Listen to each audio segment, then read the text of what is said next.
Ya. Salam. Saya ingin tahu kumpulan Syiah, kawan saya Syiah itu mengatakan bahawa Yazid bin Muawiyah yang telah membunuh Hussein. dan Tuan, kali saya ingin tahu adalah di masjid mereka di London terdapat bingkisan Rasulullah. Dia kata gambaran itu daripada wali-wali yang 12 itu. okey. Tuan-tuan dan puan sekalian, pertama sekali tentang pembunuhan Hussein. Jelas ini satu pendustaan ke atas Yazid ibn Muawiyah. Sebenarnya Hussein dibunuh oleh siapa? Syiah sendiri. Sebab kalau kita lihat dalam sejarah bagaimana Ibnu Abbas radhiyallahu anhu dan Abdullah ibnu Umar bila mendengar Hussein ni dia dapat surat. Jemput dia pergi ke Kufah. Kalau hang mai ke Kufah wahai Hussein, kami akan jadi hang sebagai pemerintah kami. Khalifah kami.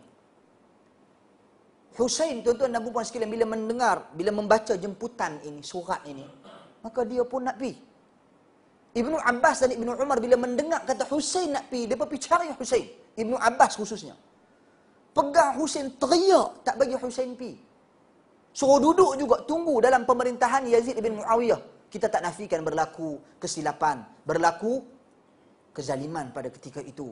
Apabila seorang panglima tentera mereka, panglima tentera beliau yang terkenal, iaitu Hajjaj bin Yusuf Al-Thaqafi. Terkenal dengan kekejamannya, membunuh beberapa orang sahabat Nabi. Tapi nak cerita bagi bagaimana Ibnu Abbas, Ibnu Umar dan sahabat-sahabat Nabi yang lain memahami qadiyah ini. Perintah asal Nabi, jangan keluar daripada pemerintah. Kena sabar, Ustaz. Kita lakukan perubahan secara berperingkat. Tetapi Hussein dalam keadaan ini berijtihad, tuan-tuan dan puan sekalian. Lalu dia berhijrah. Dia pergi juga ke Kufah. Dia meninggalkan Makkah. Dia meninggalkan Madinah. Dengan kehendak dan izin, dengan kehendak Allah Subhanahu wa taala, dia dibunuh dalam perjalanan dia sebenarnya oleh puak-puak Syiah sendiri. Sebab Ibnu Abbas dah bagi tahu dekat dia. Puak-puak Kufah ni tak pernah mereka ini dalam sejarah bercakap benar. Mereka telah melakukan pendustaan kepada nenek moyang kamu terlebih dahulu. Jangan pergi. Nabi SAW sendiri dah sebut tentang bakal munculnya tanduk-tanduk syaitan daripada sana. Nabi dah sebut.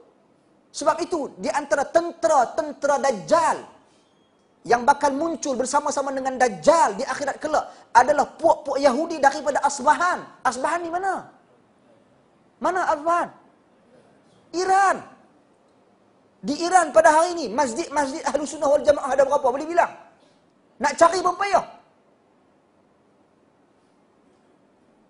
Nak cari payah masjid Ahlus Sunnah. Yang dibesar-besarkan, yang dibiar besar, apa dia? Rumah-rumah ibadat puak Yahudi. Jadi tuan-tuan dan puan sekalian, ini adalah penipuan puak-puak Syiah. Mereka kononnya menggunakan sejarah, tetapi sejarah yang telah diputar belitkan. Sebab itu sumber agama kita dengan mereka tak sama. Mereka mengambil agama daripada orang-orang mereka. Daripada kitab hadis, daripada ada Al-Kishi, Ma'rifatul Rijal, kitab rijal mereka, kitab perawi hadis mereka. Kita tak pakai kitab Kishi. Kishi Syiah.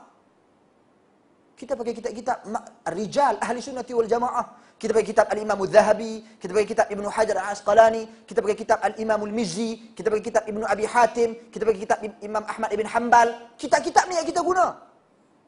Depa sumber agama depa lain. Depa ada kitab fiqh mereka sendiri. Al-Fiqh, karangan Imam depa Asy-Syirazi. Itu macam mana kita nak kata depa sama dengan kita? Sumber agama yang berbeza. Itu satu. Yang soalan yang kedua tentang gambar Nabi. Tuan-tuan dan puan sekalian, koklah kata Aisyah nak lukis gambar Nabi tinggal kat kita, tak ada. Tak ada seorang sahabat Nabi melukis, melakarkan gambar Nabi, tinggal gambar Nabi kepada kita. Sebaliknya mereka menceritakan bagaimana raut wajah Nabi. Takat itu saja.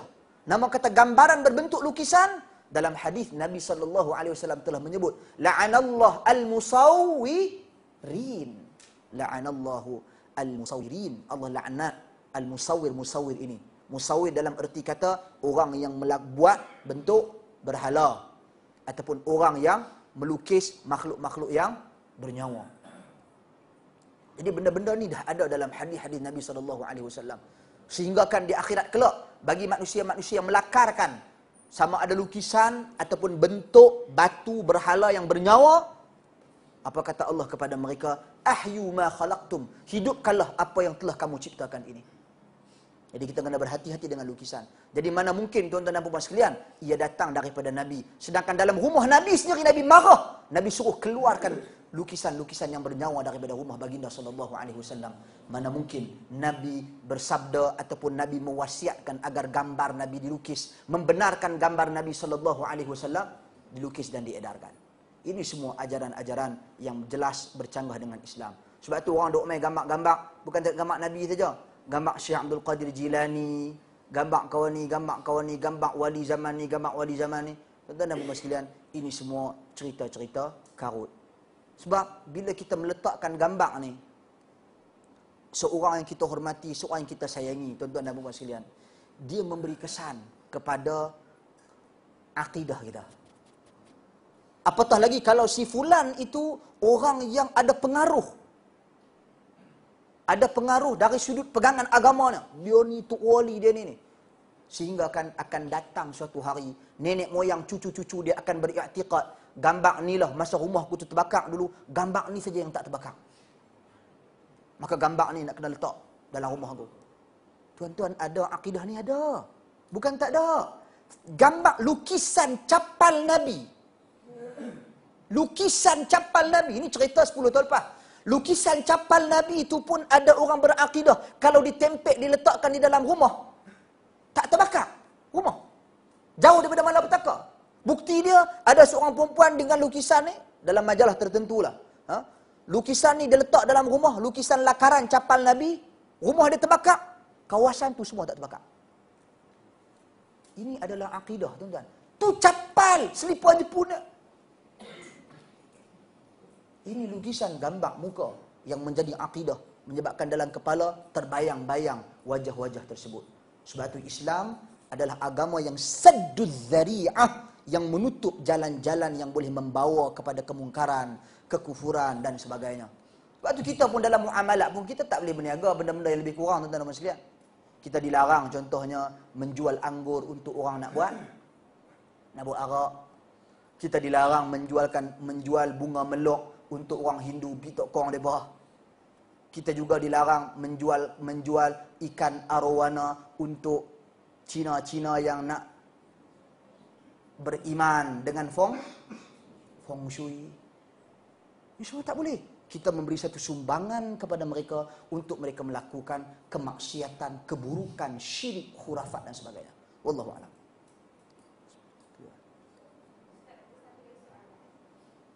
Kawan saya yang Syiah, sebenarnya dia dulu Sunni, tapi dia kahwin dengan orang Iran. Jadi dia tukar hidup kat London. Dia beritahu saya pasal perang di antara Aisyah. Dia banyak sayangnya banyak mengurut-urutkan Aisyah. Peperangan di antara Aisyah dan Ali bin Talib. Saya tak faham. Datuk atau kian sama bagaimana? Okey, Siffin, peperangan Siffin. Peperangan Jamal, tuan-tuan sekalian. Peperangan Jamal antara Aisyah radhiyallahu anha dan Ali. Tuan-tuan dan puan-puan sekalian, kita kena faham cerita ni. Daripada peburuklah Aisyah radhiyallahu anha. Tuan-tuan, Aisyah radhiyallahu anha dalam perjalanan menuju ke Ali bin Abi Talib bukan untuk berperang. Hadis asar-asar daripada Aisyah banyak tentang ni. Di antara ulama yang menulis tentang sejarah ni secara detail adalah Ibnu Al-Arabi. Dalam kitab beliau, minta maaf, itu pertengkaran antara Ali dan Muawiyah, Al-Awasim Al-Qawasim. Ibnu Kathir pun ada tulis. Bahkan dalam kitab-kitab sirah. Kitab-kitab sirah ni, kitab sirah Ibn Ishaq pun ada, kitab sirah Ibn Hisham pun ada. Kitab-kitab sirah sama ada Ibn Kathir, kemudian penjelasan tentang peristiwa ini oleh Ibn Taymiyah rahimahullah. Bahawasanya apa yang berlaku antara Aisyah radhiyallahu anha dan Ali adalah perancangan jahat golongan-golongan al-munafiqun dan golongan-golongan Syiah sendiri. yang ta'assub, yang melampau kepada Ali. Sebab munculnya Abdullah ibn Saba la'natullahi alaih adalah pada zaman siapa? Zaman Uthman. Dia orang yang mula-mula mengatakan Ali itu adalah Tuhan. Walaupun dia tak menyebut perkataan Ali adalah Tuhan, dia tak sebut perkataan tu, tetapi dia mengatakan bahawasanya apabila Ali menjatuhkan hukuman ke atas orang yang mengamalkan sihir, Ali bakar dia. Dalam hadis Nabi SAW, tak boleh kita menyiksa orang tu dengan api, melainkan Tuan bagi segala api, yakni Allah. Bila tengok Ali buat macam tu, maka dia kata Ali adalah Tuhan. Ali melakukan apa yang Tuhan lakukan. Jadi dia orang yang mula-mula membawa pemikiran. Sebab tu Syiah dia ada pecahan pertama, dia adalah Syiah As-Sabaiyah. Syiah Sabaiyah daripada Abdullah ibn Sabah. Jadi Aisyah ni dengan Ali macam mana boleh bertembung, tuan-tuan dan puan sekalian? Ijtihad Aisyah. Dan Aisyah dalam perjalanan nak pergi tu, yang mereka tuduh kata perang, Aisyah nak pergi perang dengan Ali bin Abi Talib, tak mau iktiraf kekhalifahan Ali bin Abi Talib radhiyallahu anhu. Aisyah sebenarnya pergi nak cari perdamaian. Sebut dalam hadis. Bahkan dalam kitab, kalau baca kitab karangan Dr. Yusuf Al-Wabil, Ashratus Sa'ah fi Daw'il Kitabi wa Sunnah, tanda-tanda kiamat menurut Al-Quran dan Sunnah, dia sebut sedikit tentang hadis ni. Hadis yang mana Aisyah radhiyallahu anha nampak anjing dalam perjalanan dia. Dia teringat akan sabda Nabi SAW, kalau ada anjing tu patah balik, kata Nabi. Tapi kata Aisyah kepada sahabat-sahabat yang lain, walaupun nampak anjing ni, tapi kita nak pergi nak berdamai, bukan kita nak pergi perang ni. Maka mereka pergi juga hasil ijtihad. Tetapi oleh kerana wujud manusia-manusia kufar di kalangan tentera-tentera Ali bin Abi Talib radhiyallahu, bukan salah Ali. Kerana Ali naik, tuan-tuan dan puan sekalian, dalam keadaan yang bercelaru. Ali naik, Muawiyah nak cari pembunuh Uthman. Ali naik tak dan lagi nak bina dia punya kekuatan. Ali bin Abi Talib radhiyallahu anhu. Jadi Ali sendiri mengakui dalam tentera-tentera dia ada golongan al-munafiqun. Dia sendiri akui perkara tersebut.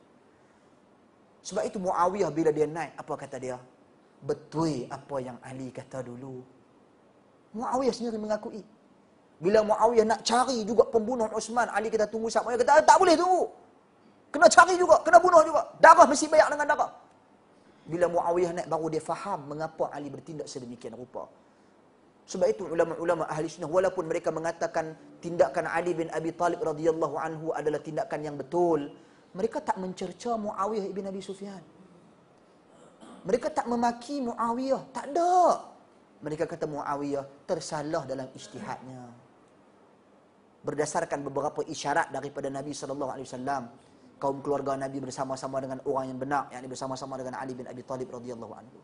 Jadi perjalanan Aisyah tadi bukan untuk berperang, dia nak berdamai, tetapi kerana ada musuh dalam selimut, mereka yang memulakan pertembungan dan pertelingkahan tersebut. Wallahu a'lam.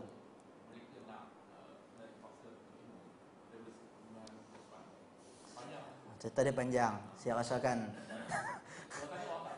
Betul lah. Dia ada satu buku tentang pertelingkahan di kalangan sahabat. Dia macam ni, tuan-tuan dan puan sekalian. Cerita ni cerita panjang. Cerita ni cerita panjang. Yang terbaik, kalau kita boleh baca buku karangan Al-Imam Ibnu Al-Arabi Al-Maliki, Al-Awasim Wal-Qawasim. Itu penulisan yang terbaik, yang membahaskan tentang pertembungan di kalangan sahabat Nabi radhiyallahu anhum ajma'in. Perselisihan di kalangan mereka dan apakah mauqif, prinsip-prinsip ahli sunnah wal jamaah. Begitu juga ustaz kita Dr. Muhammad Asri pun ada penulisan dia tentang pertelingkahan di antara sahabat Nabi radhiyallahu anhum ajma'in dan bagaimana ahli sunnah wal jamaah menanganinya. Kalau tak silap saya, tulisan tersebut adalah tulisan masters beliau yang telah beliau ringkaskan. Tulisan master di USM beliau ringkaskan untuk mudah kita membaca dan mengambil manfaat daripadanya.